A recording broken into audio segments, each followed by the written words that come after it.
Cyabra is an Israeli technology company, headquartered in Tel Aviv, specializing in combating disinformation through advanced artificial intelligence (AI) tools. However, we are not told how Cyabra arrives at determining what is disinformation.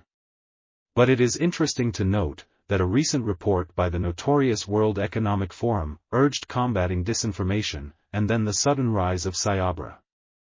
Cyabra was founded in 2017 by veterans of Unit 8200, the elite Israeli intelligence unit. The company aims to identify and mitigate the impact of fake social media accounts and so-called misleading narratives that threaten digital trust and security for those in power. Again, it is essential to pay attention to the language. We are not told just what is a misleading narrative, and how Cyabra comes to label what is misleading and what is not. And more importantly, misleading for whom? Cyabra's platform utilizes AI algorithms to analyze social media behavior, identifying fake accounts and their coordinated activities. The methodology behind such identification is very murky. The company has reported that during significant events, such as elections or international crises, the prevalence of disinformation spikes dramatically. The company's activities have been particularly focused on Western nations, such as the United States, United Kingdom, France, Germany, and Belgium. Cyabra's reports have been cited in major media outlets, giving them a veneer of credibility that amplifies their findings and narratives. But, one man's disinformation is another man's truth. The company's clients include major corporations like Warner Media, which used Cyabra's services to identify and manage threats to its brand reputation during film releases. The firm also gained attention when Elon Musk employed its technology to assess bot activity on Twitter prior to his acquisition of the platform. However, the company name, Cyabra, has a curious assonance with another infamous Israeli project, Hasbara, which actively works to spread a positive image of Israel in the West. Cyabra has further gained attention because it now employs Mike Pompeo, which means that the hand of the CIA is not even hidden. Pompeo was the 70th Secretary of State under President Trump and former director of the CIA. Other board members include Jonathan Medved, the Israeli venture capitalist, and Sonny Vu. A closer scrutiny reveals some curious results. Cyabra played a prominent role in shaping narratives surrounding the Israel-Palestine conflict, particularly in the context of the ongoing war that escalated on October 7, 2023. One of the company's claims to fame is that it says it can identify and analyze fake social media profiles that are said to spread propaganda and disinformation related to Hamas, as well as other pro-Palestinian sentiments. Cyabra conducted extensive analyses of social media activity related to the war, identifying a substantial presence of fake accounts promoting pro-Hamas narratives. The company's findings form the core of what is repeated about Hamas in the West. Thus, Cyabra identifies three main pro-Hamas narratives. The first is humanitarian claims, where posts suggested that Hamas would treat hostages humanely. The second is the response to violence, where claims framed Hamas's actions as retaliatory against Israeli forces, attacking Palestinians during prayer at Al-Aqsa Mosque.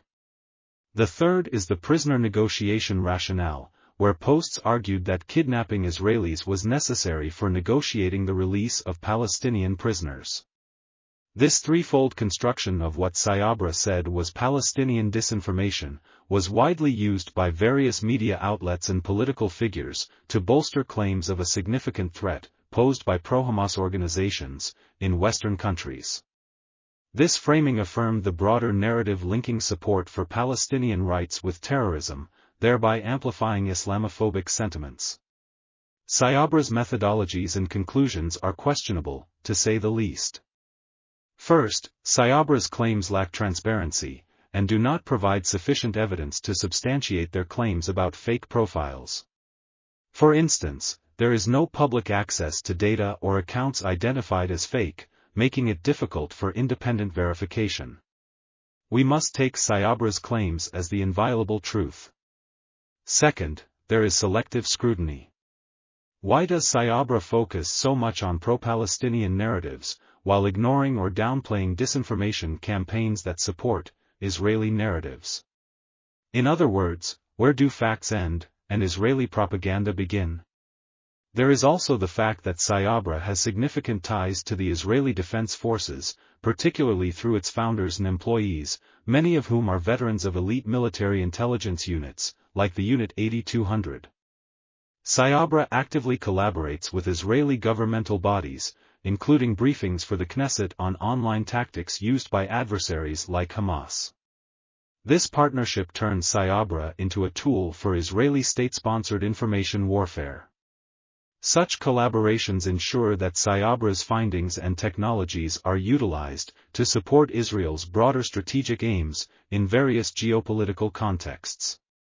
But Cyabra's operations extend beyond Israel, as it markets its services to governments worldwide to combat so-called disinformation, particularly during elections and civil unrest. The company claims to have supported numerous governments in protecting their electoral processes from foreign interference, meaning Russia, China and Iran. By leveraging its military-grade technology and insights into disinformation tactics, Cyabra positions itself as a leader in the global fight against disinformation, thus enhancing its marketability and operational reach. So, whenever you hear politicians speaking about disinformation, know that they are repeating Cyabra talking points. And who has given the authority to Cyabra to determine what is disinformation and what is not? Cyabra is a state-affiliated entity, and yet has been given the authority to shape Western narratives, and to identify disinformation online. Cyabra not only identifies disinformation, but engages in amplifying pro-Israel narratives. Reports indicate that the company's findings often serve to delegitimize criticism of Israel, by framing it as part of a broader disinformation campaign orchestrated by adversaries, such as Russia and Iran. This tactic effectively shifts the focus away from legitimate concerns regarding Israeli atrocities in Gaza. Cyabra has collaborated with various government agencies, including the U.S. State Department, to identify so-called foreign influence and disinformation campaigns. The company is now an excellent propaganda tool. Thus, the involvement of Cyabra in online propaganda has contributed to notable shifts in public opinion regarding the Israel-Palestine conflict. There is increased polarization. By promoting narratives that frame criticism of Israel as disinformation, Cyabra has contributed to a more polarized public discourse. This polarization is evident in social media discussions, where opposing views are often met with hostility or labeled as illegitimate. Then, there is the manipulation of emotional responses. The use of emotionally charged imagery and narratives is the hallmark of Cyabra's strategy, aiming to evoke strong emotional responses from audiences in Western countries. This tactic can lead to increased support for Israeli policies, while simultaneously marginalizing Palestinian perspectives. Next, there is influence on political discourse. The data provided by Cyabra reaches political leaders and influencers in Western nations, affecting legislative discussions and public statements regarding foreign policy towards Israel and Palestine. In effect, Cyabra's ability to frame narratives as part of a larger disinformation project complicates efforts to address humanitarian concerns related to the plight of the Palestinians. There are other problems as well, especially those concerning methodology. There is the lack of transparency. Cyabra's methodologies for identifying fake accounts and disinformation are not transparent.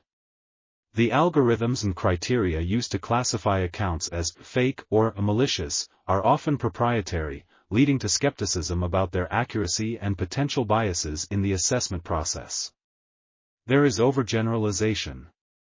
Cyabra drastically generalizes the behaviors of users on social media.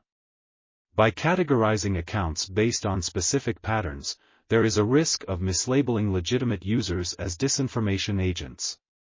Then, there are the ethical implications. Using AI to combat disinformation is hardly impartial, since AI must be programmed a certain way, in order to yield certain results. AI cannot be impartial, because the dummy needs a controlling hand.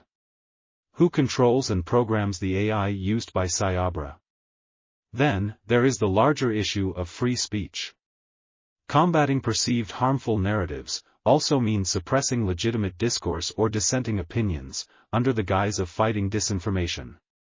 There are also other concerns that must be considered. It is in Cyabra's financial interest to promote hysteria about disinformation. As a business, Cyabra benefits from heightened concerns about disinformation, which then drives demand for its services. So, are its findings tailored to attract clients or funding, rather than being solely aimed at public benefit?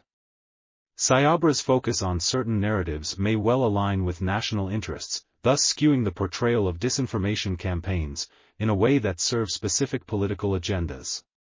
In other words, whatever a government needs to label as disinformation, is what is identified as such, by Cyabra. More seriously still, there is the impact on public discourse. By labeling certain narratives as disinformation, open debate and critical discussion on important issues, particularly those involving contentious political or social topics, are easily stigmatized and then suppressed. The activities of Cyabra reflect a growing trend, where technology companies are increasingly involved in information warfare. These factors contribute to ongoing debates about the role of technology firms in information warfare and their responsibilities in promoting discourse online. Why is disinformation so frightening to those in power? Truth is the real freedom.